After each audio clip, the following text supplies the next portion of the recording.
ครับวันนี้เราจะมาอู้ต่อนะครับเรื่องการปริวัติภาษาล้านนานะครับ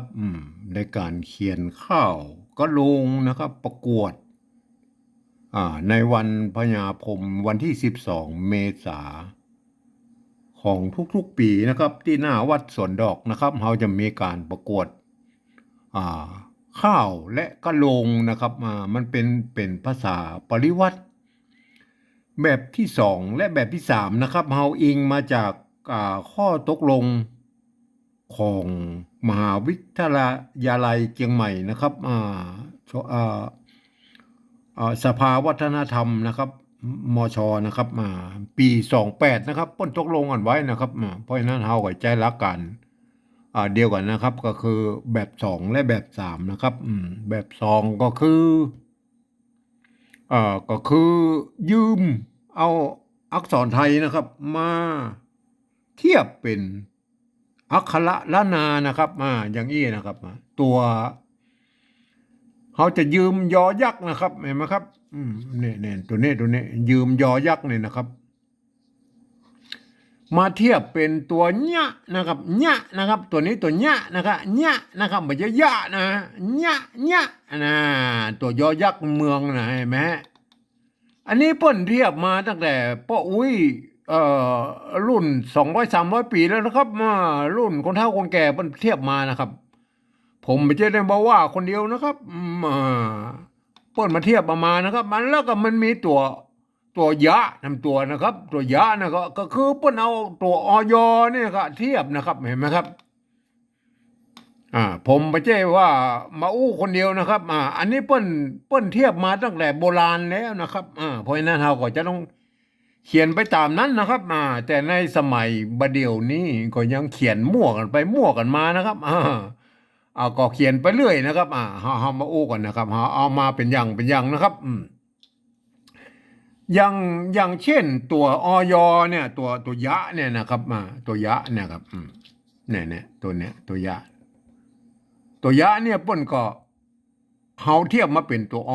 นะครับอย่างเช่นในภาษาไทยเปิ้นก็มีนะครับเปิ้นออกเสียงตัวยอยักษ์ไทยนะครับ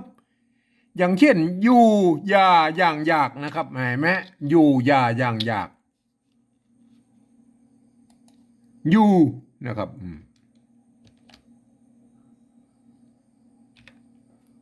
ครับอยู่นะครับเห็นไหมอยู่นะครับเห็นไหมถ้ามาปริวัติเป็นภาษาละนาก็เขียนอย่างได้นะครับเอ่อปริวัติมาเป็นแบบที่สองหรือแบบที่สามเหมือนกันนะครับแบบที่สองแบบที่สามก็ใจเหมือนกันนะครับเห็นไหมครับในภาษาไทยพวกก็อ่านว่าอยู่นะครับอยู่นะครับเนี่ยอยู่อยู่ยาอย่างยากเหมือนกันนะครับอยู่นะครับยานะครับ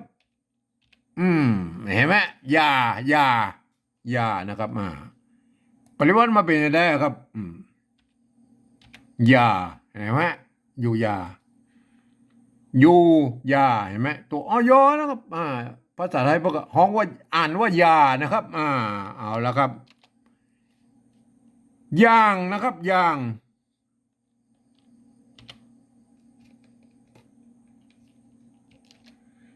นะครับอยู่ยาย่าง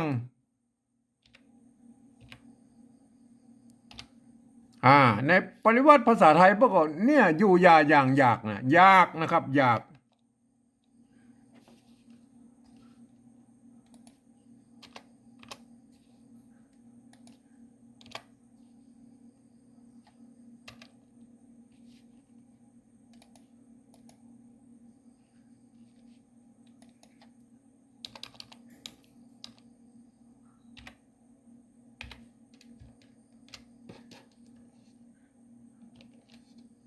ยากนะครับเห็นไหมครับ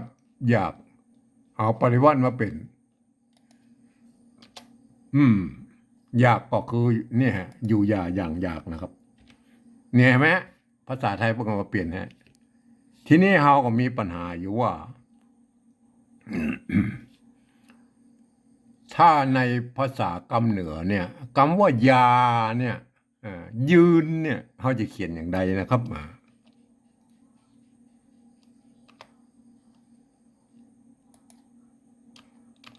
เห็นไหมครับตัวยะนะครับตัวยะตัวอายะนะครับ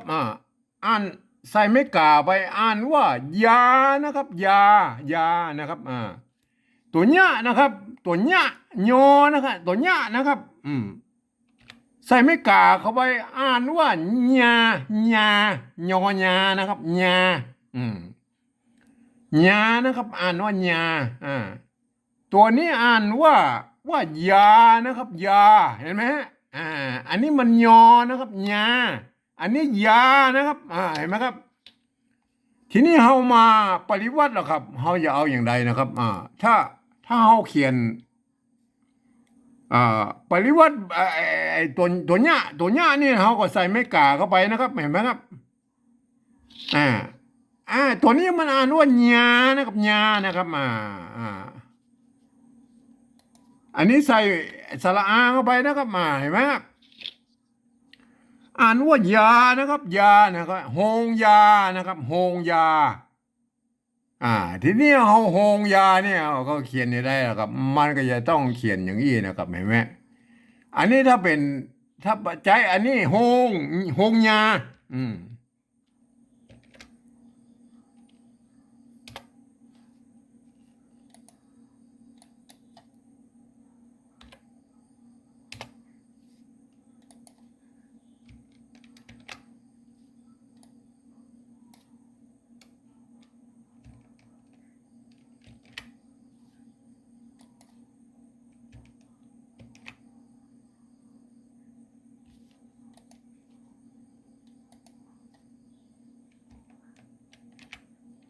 โฮงยานะครับ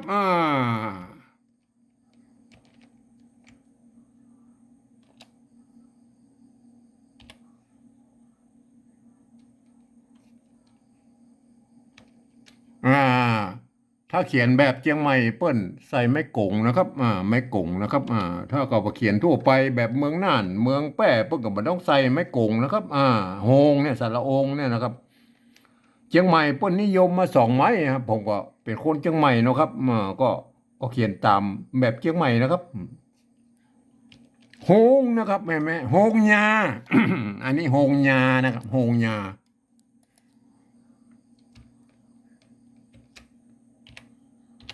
อันนี้แบบแบบที่2นะครับเห็นไหมอันนี้อ่า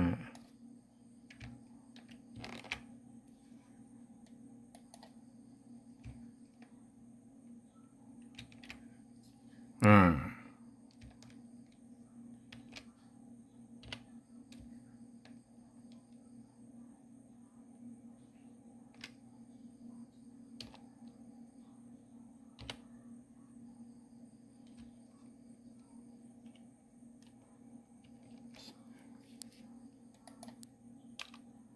ครับ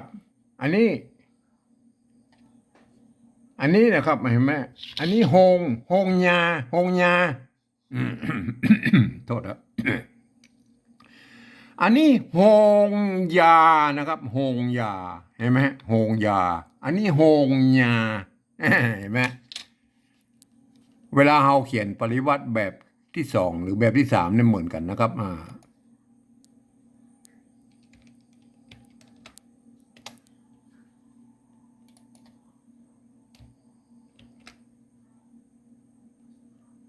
อันนี้แบบที่2นะครับแบบที่2นะครับยาเนี่ยครับเห็นไหมครับยาก็มันจะหวั่นกันนะครับมันจะหวั่นกันเขาก็เอาขีดไว้นี่เหรอมันจะได้อ่านถูกนะครับเห็นไหม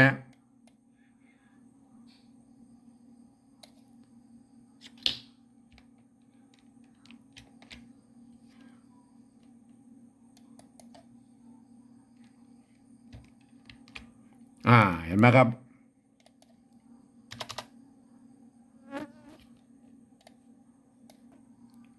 อันนี้อ่านว่าอ่าอันนี้อ่านว่าอันนี้ตัวแรกนี่อ่านว่าโฮงยาโฮงยานะครับ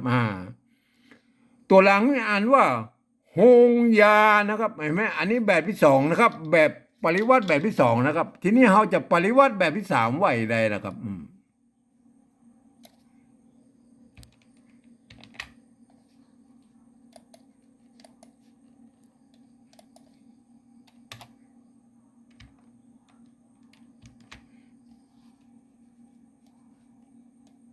แบบที่สามนี่เราก็อ่าแบบที่สามนี่ก็เห็นไหมครับเปิ้นว่าหลักการแบบที่สองนี่ก่อนแบบที่สองนี่เปิ้นว่าหลักการก็คือนะครับหลักการก็คือเอาภาษาไทยมาที่เอาอักษรไทยเนี่ยมาเทียบเป็นอักษรล้านนานะครับแล้วก็เขียนกำไปแบบภาษาไทยนะครับ แต่เวลาอ่านเป็นภาษาล้านนานะครับ ตัวภาษาล้านนาตัวละนะครับป้นใจเสียง โทษครับตัวตัวเสียงฮอเนี่ยนะครับในภาษาล้านนาเนี่ยนะครับป้นจะเอาตัวละนี่เขียนแทนนะครับเห็นไหมเวลาเรามาปริวัติมาเป็นภาษาแบบที่สองเนี่ยก็ต้องใช้ตัวรอเรือนะครับแทนตัวรอเรือนะครับเห็นไหมแต่เวลาอ่านแล้วเรานึกเสียว่าในตัวละเนี่ยป้นใจกฎเกณฑ์ของเปิ้นว่าคือจะต้องใบแตนตัวห้านะครับเห็นไหมเขาก็จะอ่านว่าโฮงยานะครับโฮงยานะครับอันนี้เหรอครับอันนี้ก็โฮงยานะครับยอนะครับยอนะเป็นยอยักษ์ไทยนะครับโฮงยานะครับเห็นไหมครับทีนี้เขามาเขียนปริวัติแบบที่สามแล้วครับแบบที่สามเนี่ยนะครับแบบที่สามเขาก็เห็นไหมเปิ้นบอกว่ารับหูรับตาเหรอฟังสักเอาภาษาไทยมาเขียนนะครับสะกดเขียนนะครับสะกดเขียนก็อ่านว่าโฮงยาโฮงยานะครับโฮงเนี่ยโฮงมันต้องใจตัวหอนุ่งหูเขียนนะครับโฮงยาโฮงยานะครับตัวนี้เราก็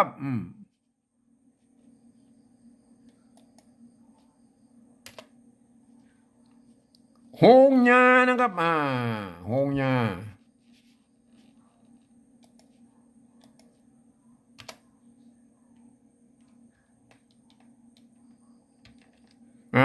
เห็นไหม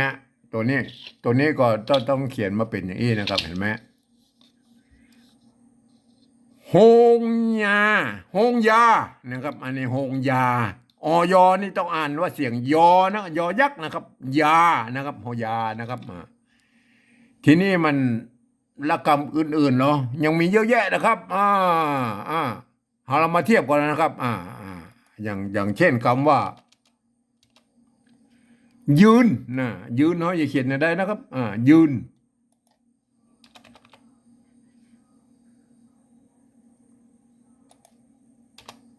ยืนเขาจะเขียนได้นะครับ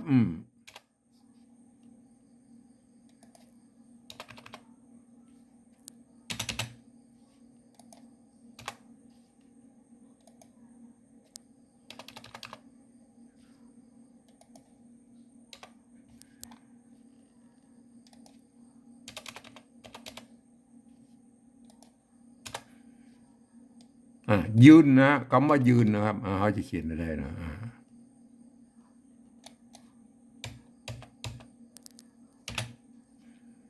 ยืนนะครับยืนนะยืนตรงนะครับยืนใช่ไหมถ้าเขาเขียนเอาตัวเนี้ยเขียนนะครับ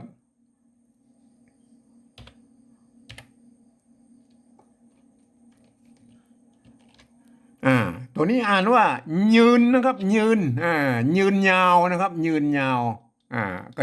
ยังมีอยู่นะครับในภาษาเหนือนะครับยืนยาวยืนยาว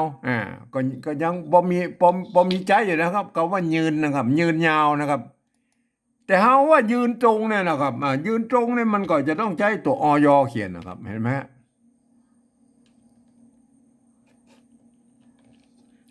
อันนี้อ่านว่ายืนนะครับยืนอ่านว่ายืนนะครับเห็นไหมเขามาเขียนว่าภาษาปริวัติแบบที่สองแล้วครับ แบบที่สองเขาก็เทียบมานะครับมันมีเต้าอี้นะครับ ตัวเนี้ยนะครับ ตัวเนี้ยนะครับยืมเอาตัวยอยักษ์มาแทนตัวเนี้ยนะครับ ไม่สระอือมาแทนไม่กือนะครับตัวนอหนูมาแทนตัวหน้าหางหน้านะครับอ่านว่ายืนนะครับไม่ใช่ยืนนะครับคนทั่วไปมันเข้าใจผิดอ่านว่ายืนนะ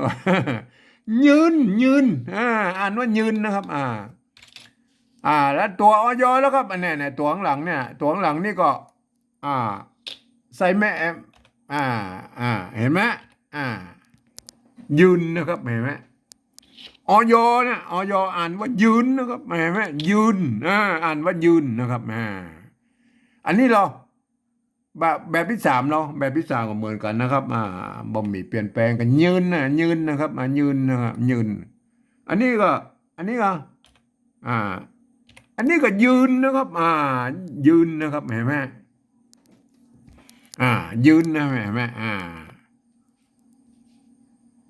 เพราะนั้นท่านก็เอาลองไปพิจารณานะครับ ตัวยอนะครับตัวอยนะครับ จะเขียนอย่างใดนะครับบางคนเพิ่นเขียนแถมตัวหนึ่งนะเอาแถมตัวหนึ่งนะเอาแถมตัวนะครับจะได้หั่นดีๆนะครับจะได้หั่นดีๆนะครับ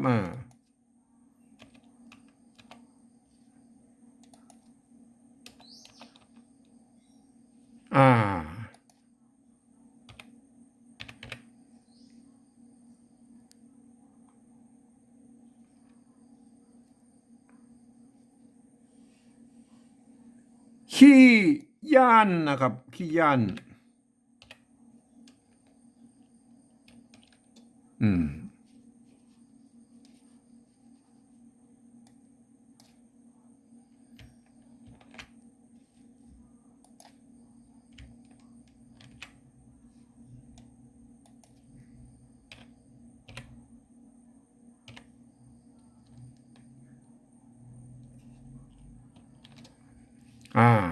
ตัวนี้อ่านว่าขี้ย่านขี้ย่านนะครับตัวนี้อ่านว่าขี้ย่านนะครับขี้ย่านนะครับอันนี้ขี้ย่านอันนี้ขี้ย่านนะครับเวลาเราจะมาเขียนเป็น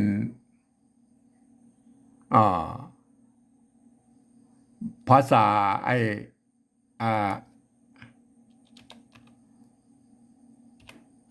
เขาจะมาเขียนเป็นภาษาปริวัติแบบที่สองนะครับตัวคะเนี่ยนะครับเห็นไหมตัวคะก็ยืมตัวขอไข่ยืมตัวขอไข่มาเขียนนะครับตัวคะนะครับไม่กี่นะครับสระอีนะครับไม้ขอจ้างกับไม้โทนะครับขี้ย่านขี้ย่านนะครับขี้ย่านนะครับแม้ขี้ย่านเอาขี้ย้านอันนี้มันเป็นย้านโทษทีผมโอ้โหผิดแล้วไปขี้ย้านนะครับที่อ่านขี้ย้านมันจะต้องมีตัวโทษทีนะครับโทษทีเขียนผิดละเอาว่าใหม่มันจะต้องใช้ตัวหยะนะครับตัวหยะนะครับมันเป็นขี้ย้านไปครับโทษที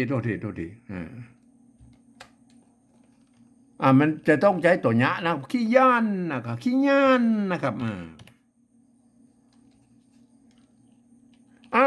ขี้ย่านนะครับอันนี้ขี้ย่านนะครับขี้ย่านโทษทีนะครับขี้ย่านอันนี้ขี้ย่านนะครับขี้ย่านเห็นไหมเวลาเราปฏิบัติมาปฏิบัติแบบที่สองเลยนะครับขี้ย่านนะครับเห็นไหมตัวหยะนะครับตัวหยะอันนี้มันตัวยะนะครับ อันนี้ตัวหยะนะครับเห็นไหมตัวหยะนั้นตัวหยะนะครับเห็นไหมหอยอนะครับตัวหยะนะครับบางคนนี่เปิ้นใจร่วมกันนะครับตัวยะกับตัวหยะนะเวลามันปิ้นไปเขาเรียกว่าเอาไปแบกกลับไปนะครับเอาไปเขียนเป็นกำเมืองแล้วมันจะซับซ้อนกันหมดนะครับเพราะนั้นการปฏิวัติแบบผมนี่ผมจะเอามาแบบตรงตัวนะครับเห็นไหมตัว ตัวหอยอเนี่ยหอยอเนี่ยเขาก็จะใช้ตัวหอยอหอยอยักษ์นี่นะครับเปิ้นเทียบมาตัวเนี้ยเนี่ยนะครับตัวยอยักษ์นะครับขี้ย่านย่านนะครับอันนี้เหรออันนี้ขี้ย่านนะครับ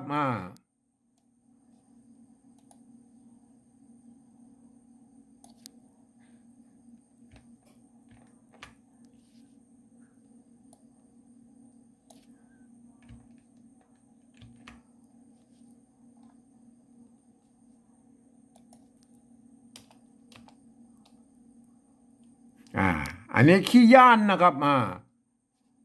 ขี้นี่เหมือนกันนะครับเอาตัวคอตัวขะมาเทียบมาตัวย่านเนี่ยมันตัวอยนะครับเห็นไหมตัวอยนะครับเห็นไหมขี้ย่านน่ะตัวอยนะครับเนี่ยย่าน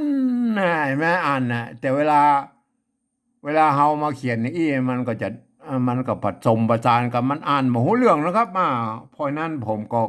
ขอเขียนเอาขีดใส่ใครใส่อย่างนี้นะครับมันจะได้อ่านง่ายหน่อยนะว่ามันเป็นคนละตัวกันนะครับขี้ย่านนะครับทีนี้เรามาปฏิวัติแบบที่สามนะครับแบบที่สองเนี่ยเราได้แล้วนะขี้ย่านกับขี้ย่านนะครับทีนี้เรามาปฏิวัติแบบที่สามแล้วครับขี้ย่านกับขี้ย่านเนี่ยครับ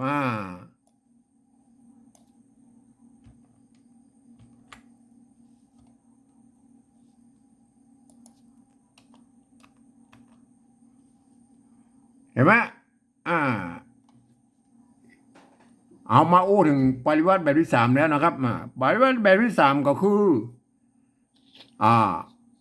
การเอายืมเอาภาษาไทยมาสะกดเขียนตามคำอู้ของพระเสียงละนานั่นน่ะภาษาละนาปนอู้อย่างไรก็เขียนบันทึกไปอย่างนั้นนะครับมันคนละหลักการครับแบบที่สองนะครับ แบบที่สองคือ เอาอักษร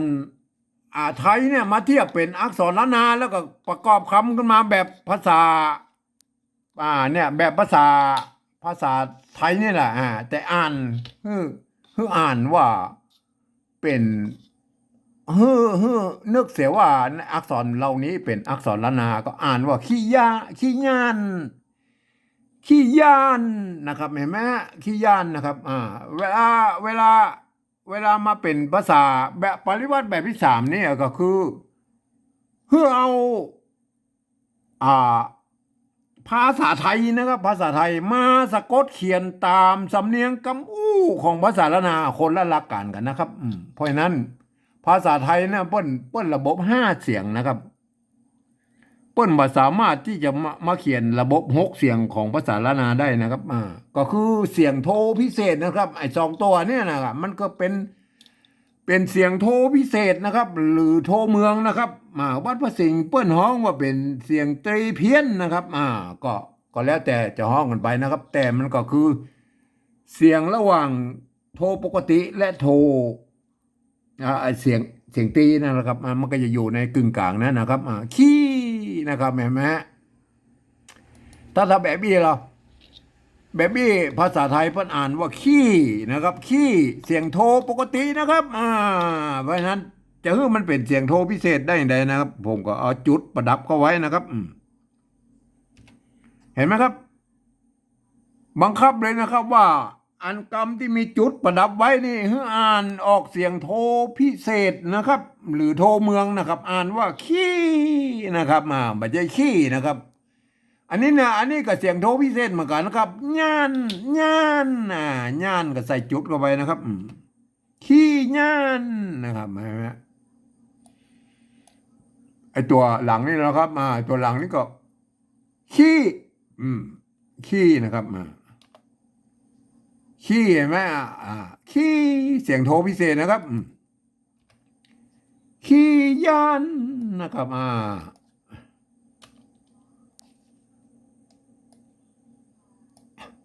เห็นไหมครับ